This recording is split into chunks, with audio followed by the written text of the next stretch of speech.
सभी शिक्षक साथियों को नमस्कार। आप सभी का इस वीडियो में स्वागत है। साथियों, आज इस प्रश्नोत्तरी वीडियो के माध्यम से मैं आधारशिला मॉड्यूल के प्रमुख बिंदुओं पर आपसे वार्ता करने वाला हूं। आशा है कि यह प्रश्नोत्तरी आपके ज्ञानवर्धन में सहायक सिद्ध होगी। साथ ही इस प्रश्नोत्तरी की सहायता से आप इस मॉड्यूल के बारे में अपने ज्ञान का मूल्यांकन भी कर सकेंगे। चलिए प्रारंभ करते हैं यह प्रश्नोत्तरी। साथियों, यदि यह वीडियो आपके लिए उपयोगी हो तो इसे लाइक कर अपने मित्रों को शेयर कर दीजिए। ऐसे ही उपयोगी वीडियोस का नोटिफिकेशन सबसे पहले पाने के लिए इस चैनल को सब्सक्राइब कर लीजिए एवं बेल आइकन को दबाकर ऑल सिलेक्ट कर लीजिए। वीडियोज के नोटिफिकेशन पाने के लिए आप मेरे व्हाट्सएप, फेसबुक और टेलीग्राम ग्रुप्स को भी ज्वाइन कर सकते हैं, जिनका लिंक आपको इस वीडियो की डिस्क्रिप्शन में मिल जाएगा। आइए प्रारंभ करते हैं आज का वीडियो।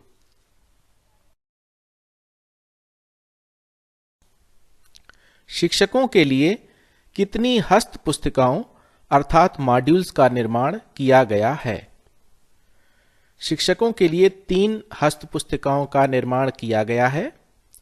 आधारशिला अर्थात फाउंडेशनल लर्निंग, ध्यानाकर्षण अर्थात रेमेडियल टीचिंग और शिक्षण संग्रह अर्थात कंपेंडियम।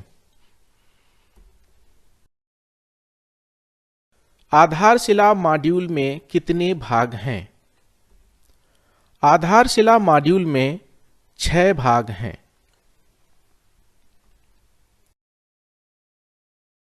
आधारशिला मॉड्यूल में किन विषयों पर बल दिया गया है? आधारशिला मॉड्यूल में भाषा एवं गणित विषयों पर बल दिया गया है।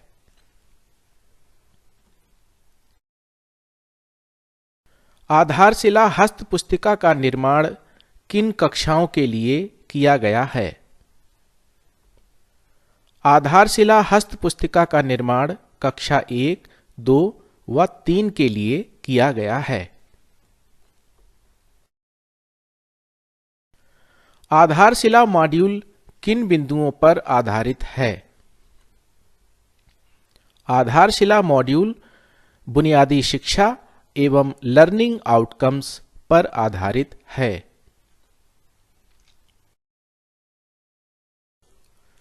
लर्निंग आउटकम्स क्या हैं? वह लक्ष्य अथवा दक्षताएं जिन्हें प्राप्त करने के उद्देश्य से शिक्षक कक्षा शिक्षण एवं कक्षा के बाहर सह शैक्षिक गतिविधियों को संचालित करते हैं, लर्निंग आउटकम्स कहलाते हैं।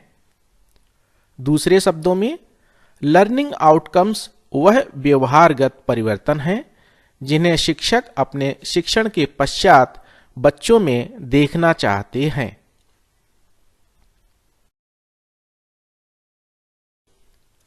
लर्निंग आउटकम को कौन कौन से अन्य नामों से जाना जाता है?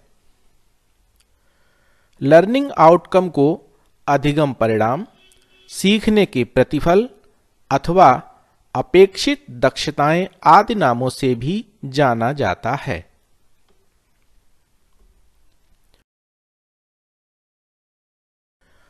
लर्निंग आउटकम के कितने स्तर हैं व क्या क्या हैं? लर्निंग आउटकम के 3 स्तर हैं। केंद्रिक अथवा फोकल आउटकम, नेस्टेड आउटकम और उप आउटकम। भाषा शिक्षण के लिए कितने केंद्रिक लर्निंग आउटकम निर्धारित किए गए हैं? भाषा शिक्षण के लिए 4 केंद्रिक लर्निंग आउटकम निर्धारित किए गए हैं।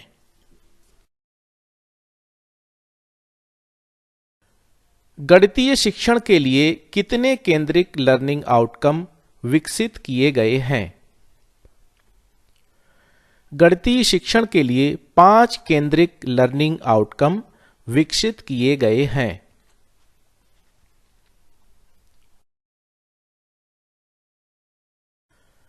भाषा क्या है? भाषा वह माध्यम है जिसके द्वारा हम विचारों का आदान प्रदान करते हैं।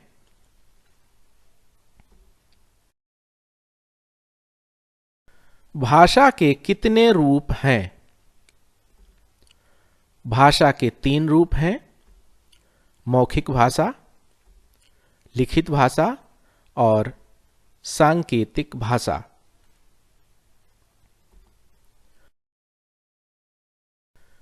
भाषा की 4 प्रमुख दक्षताएं या भाषा सीखने सिखाने का क्रम क्या है? भाषा की 4 प्रमुख दक्षताएं या भाषा सीखने सिखाने का क्रम निम्नलिखित है। पहला, सुनना अर्थात लिसनिंग।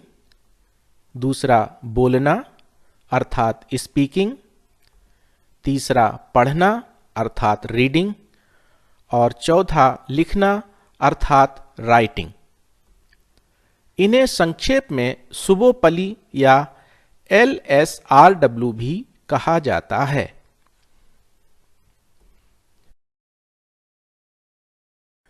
ELPS क्या है? इसका फुल फॉर्म क्या है? ELPS प्रारंभिक कक्षाओं में गणितीय अवधारणाओं को सीखने सिखाने के चरणों का नाम है।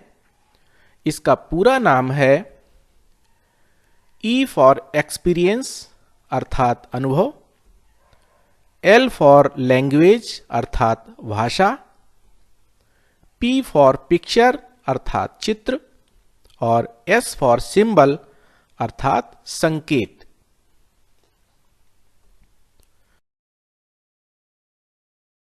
ERAC क्या है?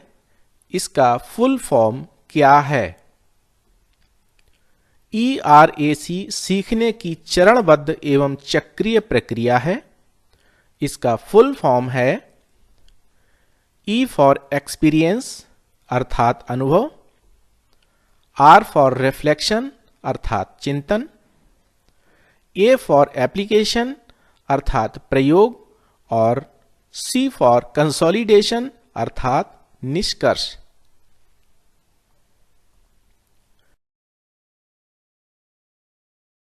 शैक्षिक गतिविधि किसे कहते हैं? सीखने के चारों चरणों ERAC को ध्यान में रखकर तय किए गए क्रियाकलापों की श्रृंखला ही शैक्षिक गतिविधि कहलाती है। किसी शैक्षिक गतिविधि में किन किन बातों का समावेश होना चाहिए? शैक्षिक गतिविधि में निम्नलिखित बातों का समावेश होना चाहिए। बिंदु 1, गतिविधि रोचकता और चुनौतीपूर्ण कार्य से प्रारंभ होनी चाहिए। बिंदु 2, गतिविधि 4 चरणों ERAC में पूरी होनी चाहिए। और बिंदु 3, गतिविधि सीखने के लक्ष्य अर्थात लर्निंग आउटकम्स से जुड़ी होनी चाहिए। गतिविधियां कितने प्रकार की होती हैं? गतिविधियां 4 प्रकार की होती हैं। पहली, मौखिक गतिविधियां। दूसरी, लिखित गतिविधियां। तीसरी, सामग्री आधारित गतिविधियां। और चौथी, ICT आधारित गतिविधियां। वर्तमान में ICT आधारित गतिविधियां कौन सी हैं? वर्तमान में ICT आधारित गतिविधियां निम्नलिखित हैं। पहली, दीक्षा पोर्टल। दूसरी, QR कोड स्कैन। और तीसरी, रीड अलोंग ऐप।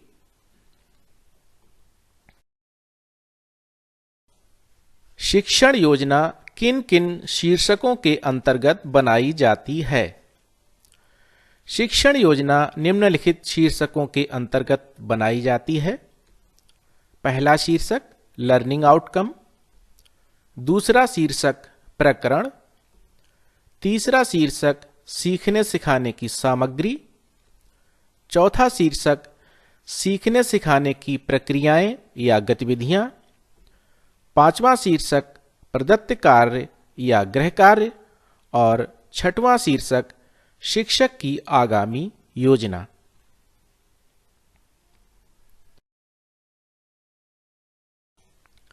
डिकोडिंग किसे कहते हैं? वर्ण और ध्वनि से मिलकर बने किसी शब्द को प्रिंट से ध्वनि में बदलकर बिना अर्थ ग्रहण किए उच्चारण करने की प्रक्रिया को डिकोडिंग कहते हैं।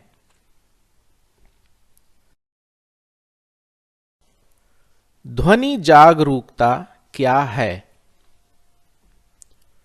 ध्वनियों को पहचानना और वर्णों से जोड़ते हुए शब्द के रूप में बोल पाना ध्वनि जागरूकता कहलाता है।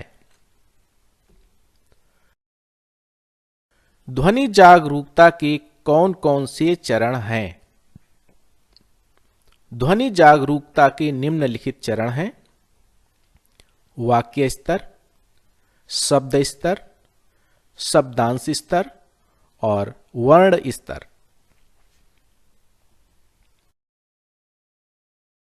प्रिंट चेतना किसे कहते हैं? बच्चों की यह समझ कि बोले जाने वाले शब्दों को लिखा जा सकता है तथा लिखे गए शब्दों को पढ़ा जा सकता है, प्रिंट चेतना कहलाती है। संख्या पूर्व अवधारणाएं क्या हैं? गिनती सिखाने से पहले बच्चों में कुछ क्षमताओं को विकसित करना आवश्यक होता है। यह क्षमताएं ही संख्या पूर्व अवधारणाएं कहलाती हैं।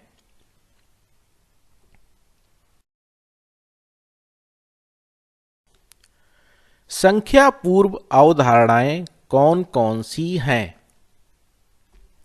संख्या पूर्व अवधारणाएं निम्नलिखित हैं: तुलना करना, समूहीकरण और वर्गीकरण, क्रम और अनुक्रम बनाना, एक से एक की संगति, एक से एक मिलाकर गिनना और क्रम सूचक एवं मात्रा सूचक संख्याएं।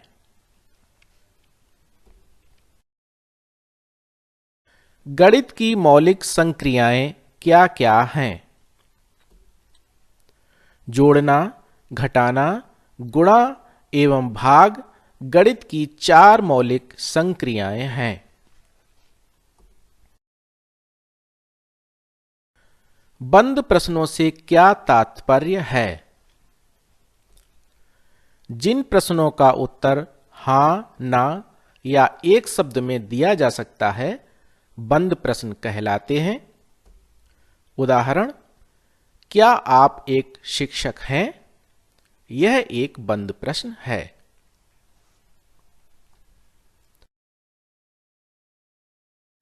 खुले प्रश्नों से क्या तात्पर्य है?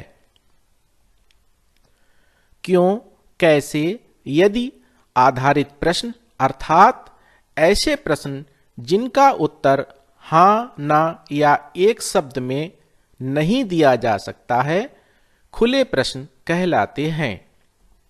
उदाहरण: बादल कैसे बनते हैं? यह एक खुला प्रश्न है।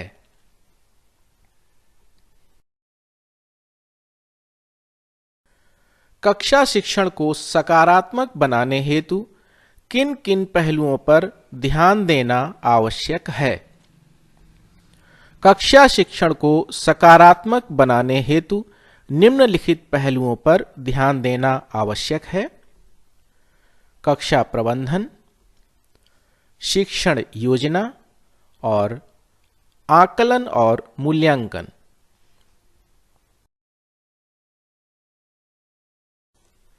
साथियों, आज के लिए बस इतना ही।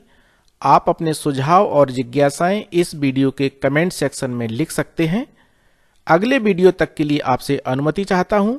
जय हिंद।